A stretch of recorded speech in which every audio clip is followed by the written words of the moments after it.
अमीर ससुराल में आई नई जुगाड़ बहुएं। अरे कहाँ जा रही हो आज? नदी में बहुत मिट्टी का पानी आ रहा है। मिट्टी का पानी पियोगे तो तुम्हारे शरीर में भी मिट्टी ही चली जाएगी। मिट्टी का पानी है तो क्या हुआ, हम उसको भी सही कर सकते हैं अपने जुगाड़ से। इस बार क्या जुगाड़ लगाने वाली हो? तू देखती जा बहन, मैं क्या करती हूँ। बस तू घर से 2 चुन्नी ले आ। आशा घर से 2 चुन्नी ले आती है, जिसके बाद आशा, पायल, मंजरी तीनों बहनें नदी किनारे जाती हैं गांव की कुछ लड़कियों के साथ। अब देखना ये पानी मैं पीने लायक कैसे बनाती हूँ।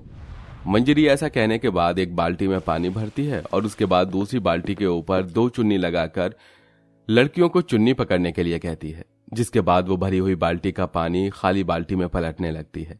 उससे पानी छन जाता है और उसके अंदर से मिट्टी अलग हो जाती है। तो बताओ कैसा रहा मेरा जुगाड़? तुम तीनों ऐसे ही थोड़ी ना पूरे गांव में फेमस हो। तीनों का नाम इसीलिए जुगाड़ू रखा है क्योंकि हर काम का जुगाड़ तुम्हारे पास है। चलो दीदी अब हम चलते हैं घर। पिताजी हमारा इंतजार कर रहे होंगे, उन्हें दवाई भी देनी है। तीनों बहनें पानी लेकर घर पर आ जाती हैं। घर आने के बाद अपने पिता के पास उनके शहरी दोस्त और उनके बेटों को बैठे हुए देखती हैं। अरे अंकल जी, आप यहाँ? बड़े दिनों बाद आपने हमें याद किया। हाँ, आज मैं यहाँ अपना वादा पूरा करने आया हूँ। मोहन, तूने और मैंने एक समय पर एक वादा किया था कि तू अपने बेटों की शादी मेरी बेटियों से करवाएगा। लेकिन देख, तेरे घर में बेटी हुई थी और मेरे घर में 3 बेटे, और मुझे अपने बेटों के लिए संस्कारी समझदार बहू चाहिए जो घर को संभाल सके, और तेरी बेटियों से अच्छी तो कोई हो ही नहीं सकती। जगदीश, मेरी जिगरी दोस्त, तूने तो मेरे सिर से बहुत बड़ा बोझ कम कर दिया। मुझे अपनी तीनों बेटियों की शादी की बहुत चिंता थी। अगर तेरे घर में मेरी बेटियां जाएंगी तो मुझे विश्वास है कि वहां वो तीनों कभी दुखी नहीं रहेंगी। तू चिंता मत कर, तेरी बेटियां मेरे लिए बहू नहीं बल्कि बेटियां ही हैं। बहुत जल्द मैं इन तीनों को ब्याह करके अपने बेटों के साथ अपने घर ले आऊंगा। इस तरह जगदीश अपना वादा निभाता है और गांव की जुगाड़ू बेटियों को अपने घर की बहू बनाकर ले आता है। अजी आपने ये क्या किया? अरे मुझसे एक बार तो पूछते।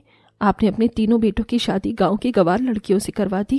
डैड देखो ना, हमारी सोसाइटी में कितनी वाहवाही है। अगर सोसाइटी में पता चलेगा कि हमारे घर पर गांव की गवार बहुएं आई हैं तो सोसाइटी वाले हमारे बारे में क्या सोचेंगे? अरे सोसाइटी वालों से हमें क्या लेना देना। मैं अपने बेटों के लिए गांव की समझदार लड़कियां लेकर आया हूं जो इस घर को बहुत अच्छे से संभालेंगी। आजकल की मॉडर्न लड़कियां फैशन में ही रह जाती हैं, घर तो वो कभी देखती ही नहीं। जगदीश के आगे कोई कुछ नहीं कह पाता। तो वहीं तीनों जुगाड़ू बहनें अपने अपने पति के कमरे में दूध का गिलास लेकर जाती हैं, जहां उनके पति गुस्से में आकर उनसे कहते हैं, अरे तुम यहाँ क्यों आई हो? आप मेरे पति हैं और अब ये कमरा हमारा है ना, मैं आपके लिए दूध लेकर आई हूँ। ठीक है, मेरे पिता ने तुम जैसी गवार मेरे सिर बांध दी है तो अब कह भी क्या सकता हूँ। लेकिन हाँ, तुम मेरे साथ मेरे बिस्तर पर नहीं सोओगी। अपना बिस्तर नीचे कर लो। मंजरी को थोड़ा अजीब लगता है, लेकिन फिर भी वो अपने पति की बात मानकर बिस्तर नीचे कर लेती है। मौसम बदलने की वजह से रात को बहुत मच्छर हो जाते हैं, जिससे रोहित, अरविंद, विकास सब कुछ बहुत ज्यादा परेशान हो जाते हैं। हे भगवान, कितने सारे मच्छर हैं। इस तरह तो मैं सो भी नहीं पाऊंगा। ऊपर से मॉस्किटो भी खत्म हो गई है। आपको मच्छर काट रहे हैं? मुझे भी काट रहे हैं। जब गांव में हमें मच्छर काटा करते थे तो हम गाय के गोबर से बने उपले जला दिया करते थे, उसके धुएं से मच्छर भाग जाते हैं। अगर तुम इन मच्छरों को भगा सकती हो तो प्लीज कुछ करो, मुझे कल ऑफिस जाना है। ये सुनने के बाद आशा अपनी दोनों बहनों के साथ घर के बाहर जाती है, जिसके बाद वो तबेले से थोड़ा सा गाय के गोबर बने उपले लेकर घर आती है और उसको हल्का सा जलाकर उससे धुआं तैयार करती है। धुएं से उनके कमरे के सारे मच्छर भाग जाते हैं। अरे मैं तो तुम्हें गांव की गवार समझता था, लेकिन तुम्हारे अंदर तो बहुत दिमाग है। चलो अब मच्छर तो नहीं काटेंगे, तुम भी सो जाओ और मैं भी सो जाता हूँ।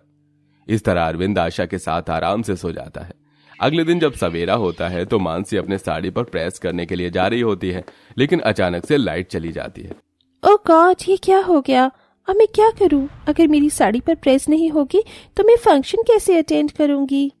मानसी अपने पिता के पास जाती है, जिसके चलते उसके पिता उससे कहते हैं, अरे मेरे पास बिजली वालों का फोन आया था। बिजली घर में कोई शॉर्ट सर्किट हो गया है, इस वजह से बिजली की पूरी लाइन कट गई है और लाइट भी शाम तक आएगी। अब मेरी साड़ी कैसे प्रेस होगी? मानसी को ये बात दरवाजे के पास खड़ी पायल सुन लेती है। अरे ननद जी, बस इतनी सी बात पर इतनी परेशान हो रही हैं आप। आपको आपकी साड़ी प्रेस चाहिए? चलिए मैं आपकी मदद करती हूँ। बिना लाइट के तुम क्या ही करोगी? मेरे पास ऐसा जुगाड़ है कि आप देखती ही रह जाओगी। पायल रसोई में जाती है और एक पतीले में पानी गर्म कर लेती है। वो पानी को पूरी तरह उबाल लेती है, जिससे पतीला गर्म हो जाता है। अब गर्म पतीले से पायल मानसी की साड़ी प्रेस कर देती है। अरे वाह, ये तो सच में प्रेस होती जा रही है। देखा ना नंद जी, मैं ना कहती थी कि आपकी साड़ी पर मैं जुगाड़ लगाकर प्रेस कर सकती हूँ।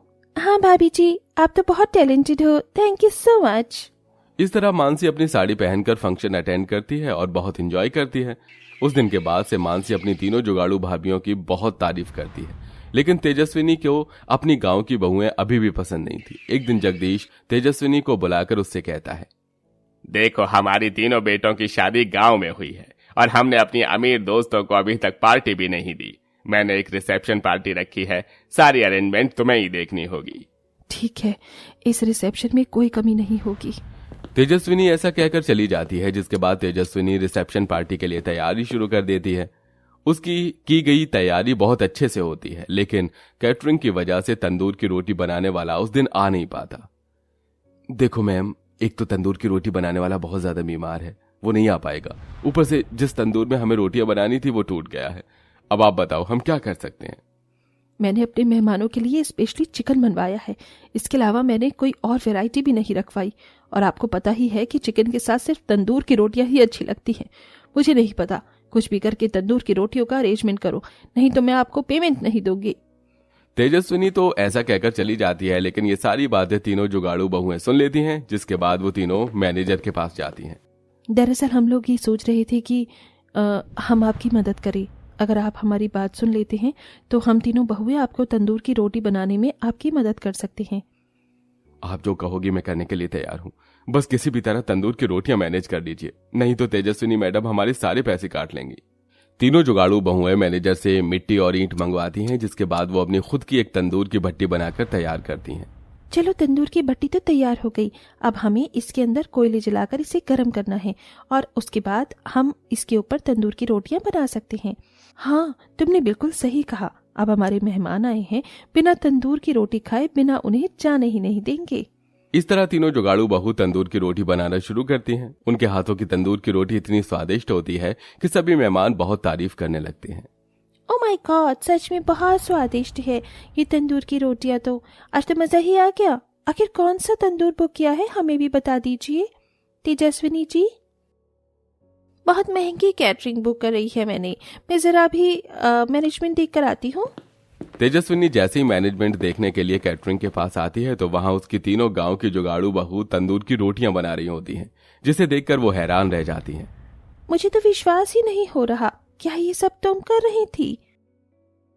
अरे माँ जी, ऐसे ही थोड़ी ना गांव वाले हमें कहा करते थे कि हम जुगाड़ू बहनें हैं, लेकिन आपने तो अपनी जुगाड़ू बहू को समझा ही नहीं।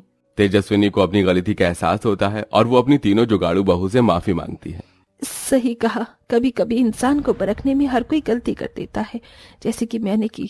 तुम तीनों बहुत अच्छी और तुम्हारी जुगाड़ से काफी चीजें ठीक हो गई हैं हमारे घर की, और मुझे बहुत ही खुशी है कि तुम हमारे परिवार की बहुएं हो सके तो मुझे मेरी गलतियों के लिए माफ कर देना। माँ जी, आपको माफी मांगने की जरूरत नहीं है।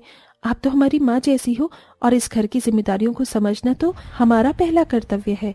इस तरह तेजस्विनी को अपनी तीनों जुगाड़ू बहुएं बहुत पसंद आती हैं और उस दिन के बाद से अमीर परिवार अपने गांव की जुगाड़ू बहू के साथ खुशी खुशी रहने लगता है।